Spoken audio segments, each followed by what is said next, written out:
السلام علیکم پیارے بچوں، اس ہفتے کا اردو کا نہم جماعت کا یہ وقفہ ہے۔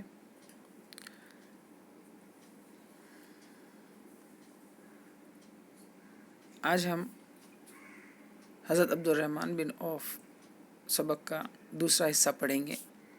پچھلے ہفتے میں ہم نے پڑھا تھا کہ کس طرح حضرت عبدالرحمن بن عوف مسلمان ہوئے، اسلام قبول کیا، کس طرح وہ بہت بڑے ملک التجار بنے اور پورے مدینے میں اپنے سخاوت کے لیے مشہور ہوئے کہ وہ اپنی دولت کو کل مدینے کے لوگوں کو حصے دار شریک سمجھتے تھے۔ یہی وہ خوبیاں تھیں جس کی وجہ سے وہ تمام صحابہ میں منفرد نظر آتے تھے۔ صفحہ نمبر 2 کھولیے اور آخر کے 2 پیراگراف دیکھیے کہ کس طرح وہ تمام صحابہ میں ان خوبیوں کی وجہ سے بالکل الگ دکھائی دیتے تھے۔ اس کے علاوہ اس کے باوجود بھی ان کی ساری زندگی بڑی آسان، سیدھی سادی اور بغیر کسی بے ایمانی کی تھی۔ ان کی تجارت میں کسی قسم کی کوئی خرابی، کوئی عیب، کوئی برائی نہیں تھی اور وہ بہت ایماندار تھے۔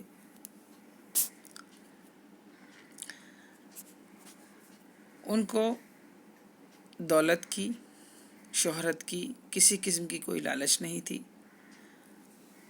وہ ہر جگہ اپنی کشادہ قلبی یعنی اپنے دل کے بڑے ہونے کا، دریا دل ہونے کا ثبوت دیتے تھے، اور جیسے جیسے ان کو دولت ملتی گئی ان کے دل کی کشادگی نے ان کے بڑاپن، ان کے دریا دلی میں بھی تیزی سے اضافہ ہوتا چلا گیا۔ غزوہ تبوک، جس وقت وہ جنگ جس میں رسول اللہ شامل ہوتے اسے غزوہ کہتے ہیں۔ جس وقت غزوہ تبوک شروع ہوا تو وہاں پر جنگی ساز و سامان کی ضرورت پیش آئی، تو حضرت عبدالرحمن رضی اللہ تعالیٰ عنہ نے 200 اوقیہ سونا اللہ کی راہ میں دے دیا۔ یہ بہت برے حالات تھے اور ان حالات میں اتنا زیادہ سونا جنگ کی مدد کے لیے دینا ایک بہت بڑی بات تھی۔ اتنا زیادہ سونا دیکھ کر رسول اللہ نے ان سے کہا کہ کیا تم نے اپنے خاندان کے لیے بھی کچھ چھوڑا ہے؟ تو انہوں نے جواب دیا، ہاں، جس رزق خیر اور اجر کا اللہ اور اس کے رسول نے وعدہ فرمایا ہے،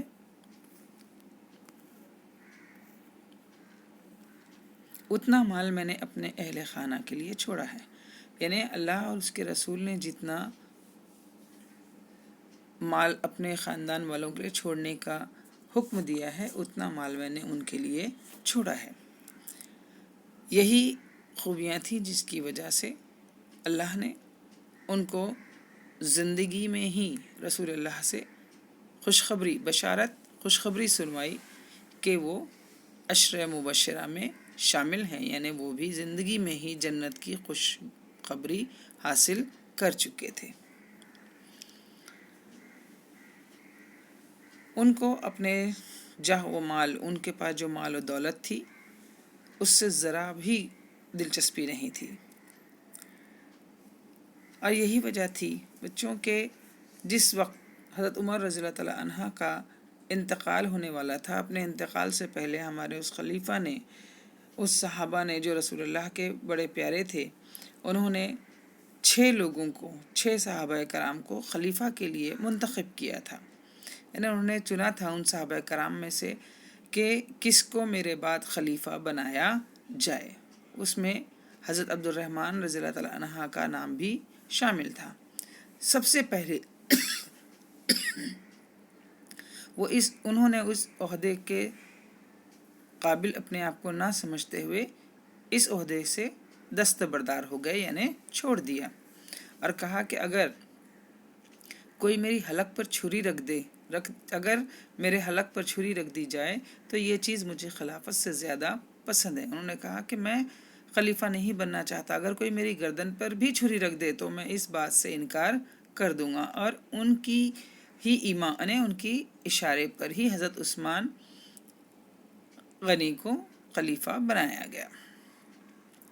ان کو وہ تجارت کے ساتھ زراعت یعنی کھیتی باڑی بھی کرتے تھے.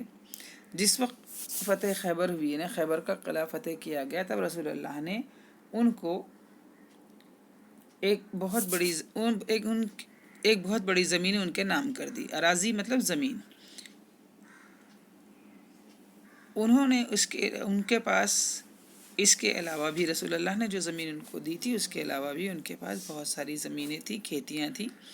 اور جس طرح وہ اپنی دولت، اپنی تجارت میں کعبے کے، مدینے کے لوگوں کو اس کا شریک سمجھتے تھے، اسی طرح انہوں نے اپنی کھیتی میں اگنے والا اناج بھی لوگوں میں تقسیم اسی طرح جس طرح وہ اپنی مال و دولت لوگوں میں تقسیم کیا کرتے تھے غربا اور مساکین میں، اسی طرح انہوں نے یہ بھی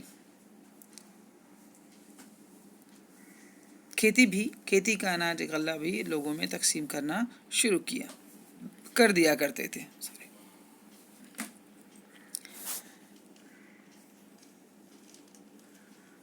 آخر میں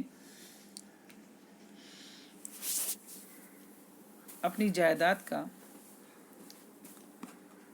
کافی حصہ، اپنی جائیداد کا فی سبیل اللہ انہوں نے وصیت کی کہ میری زمین و جائیداد سب اللہ کی راہ میں لوگوں میں تقسیم کرتا ہوں. اس کے علاوہ بھی وہ غزوات میں بھی شریک ہوتے.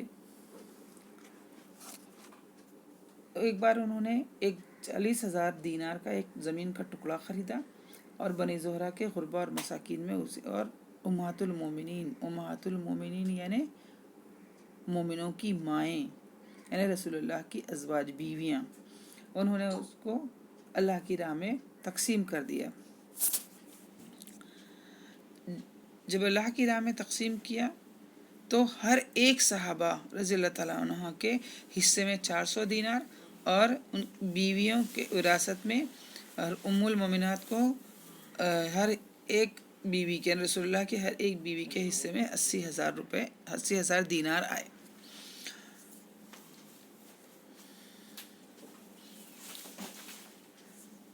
غزوات میں شریک ہوتے تھے، لیکن اس کے باوجود بھی وہ خیر خواہ، امن کے خیر خواہ تھے، یعنی امن پسند تھے. ایک مرتبہ انہی کی حکمت عملی، ان کے ہی طریقے پر عمل کرتے ہوئے دومت الجندل کی جنگ بغیر جنگ کیے فتح حاصل ہو گئی، یعنی نہ قتل ہوا نہ خون بہا، اور دشمنوں نے ہار مان لی.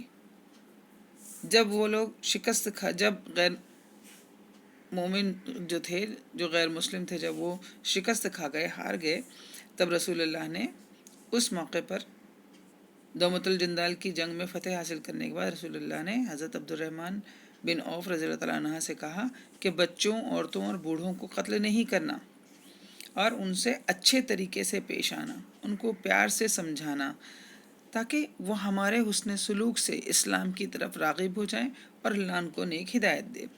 جنگ احد میں جب شامل ہوئے تو جنگ لڑتے رہے بہادر سپاہی کی طرح. ان کی مستقل مزاجی میں ذرا بھی کمی نہیں آئی، جبکہ ان کا جسم زخموں سے چھلنی ہو گیا تھا، اور اسی کے ساتھ ساتھ ایک پیر میں لنگ یعنی لنگڑاپن آ گیا تھا، اور ان کے کچھ دانت بھی ٹوٹ گئے تھے. چاہے وہ جنگ میدان ہو، چاہے وہ تجارت کا بازار ہو، دونوں میں ہی وہ ہر وقت چاق و چوبند رہتے، ہر کام کے لیے تیار رہتے، اور انہوں نے دنیا کو دین میں بہت فائدہ پہنچایا.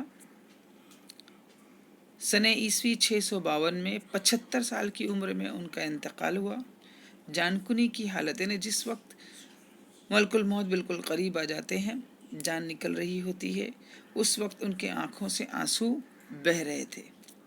اس لیے نہیں کہ وہ اور جینا چاہتے تھے، بلکہ اس لیے کہ ان کو اس بات کا ڈر تھا کہ مجھے اس بات کا خوف ہے کہ میری دولت کی وجہ سے میں اپنے دوستوں سے دور نہ کر دیا جاؤں. وہ اتنا ڈر رہے تھے کہ مرنے کے بعد کہیں ایسا نہ ہو کہ میرے دولت مند ہونے کی وجہ سے اللہ تعالیٰ مجھے میرے دوستوں سے الگ کر دے. اسی وقت حضرت عائشہ کی طرف سے ان کو خوشخبری سنائی گئی کہ ان کو حضرت ابوبکر صدیق اور رسول اللہ کے پہلو میں جگہ دی گئی ہے کہ ان کو وہاں دفنایا جائے گا. لیکن وارث عبد الرحمن بن عوف رضی اللہ تعالیٰ عنہ وہ کہتے ہیں کہ نہیں، یہ بات کہہ کر انکار کر دیتے ہیں کہ مجھے شرم آتی ہے کہ میں اتنے بلند مقام لوگوں کے، اعلیٰ مقام لوگوں کے، رسول اللہ اور حضرت ابوبکر صدیق کے پہلو میں لیٹنے کے لائق نہیں ہوں، اور میں وہاں نہیں لیٹنا چاہتا. یعنی مجھے آپ وہاں پر نہ وہ کریں، میرے مرنے کے بعد مجھے وہاں نہ دفنایا جائے کہ میں اپنے آپ کو اس لائق نہیں سمجھتا کہ میں رسول اللہ اور حضرت ابوبکر کا پڑوسی بنوں، میں ان کے پاس لیٹوں. اور جوار یعنی پڑوس، ہمسایہ. بلند تو آپ جانتے ہی ہیں، اور ان کی یہ خوبیاں تھیں. جس وقت ان کا انتقال ہوا ان کی نماز جنازہ پڑھائی حضرت عثمان بن عفان رضی اللہ تعالیٰ عنہ نے، اور بہت سارے صحابہ کرام جو رسول اللہ کے بڑے قریب تھے، بہت جلیل القدر تھے، بہت باہمت اور بلند مقام تھے، انہوں نے ان کی نماز جنازہ پڑھائی. تو بچوں، یہ سبق یہاں پر ختم ہوتا ہے. اب ہم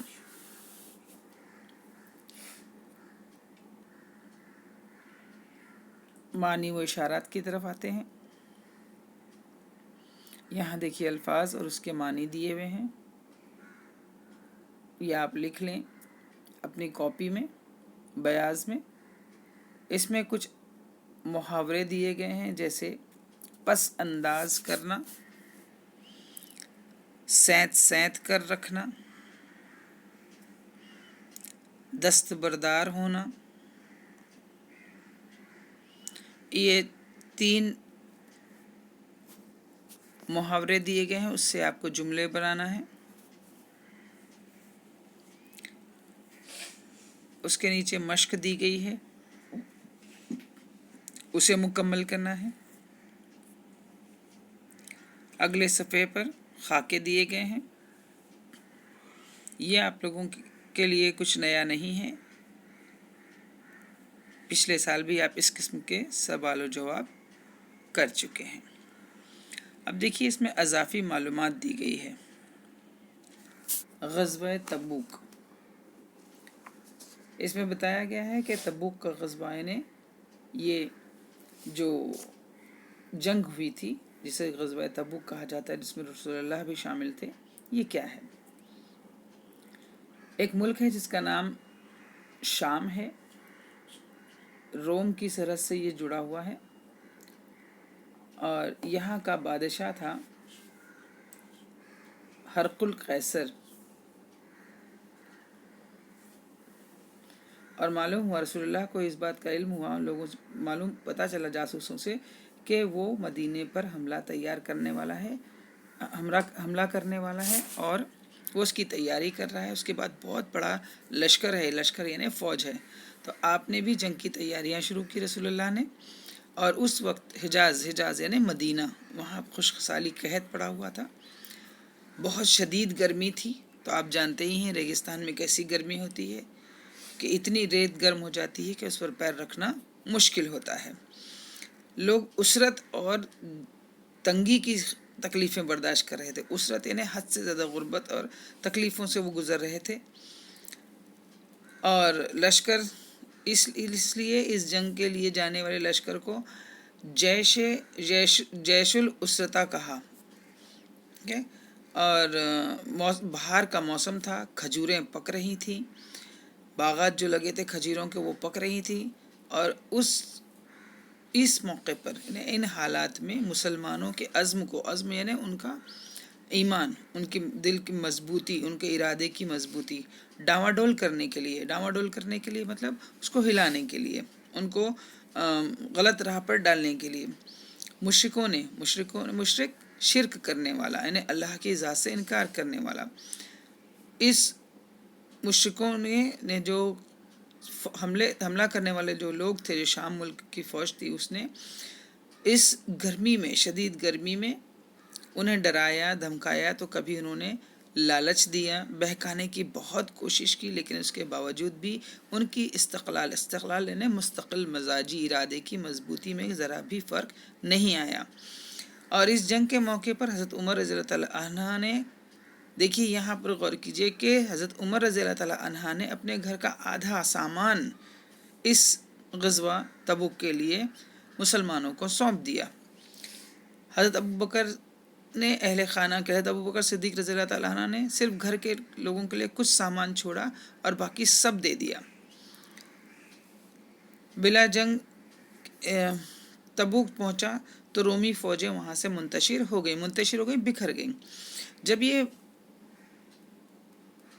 لشکر مسلمانوں کی فوجیں جب وہاں پہنچی مدینے میں، جب ان دشمنوں کے سامنے پہنچی، تب تک ان کا لشکر بکھر گیا تھا اور بغیر جنگ کے وہاں پر امن قائم ہو گیا۔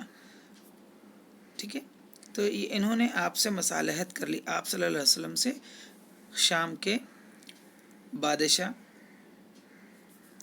ہرقل قیصر نے رسول اللہ سے مصالحت کر لی، مطلب دوستی کر لی تھی، جنگ ٹل گئی تھی۔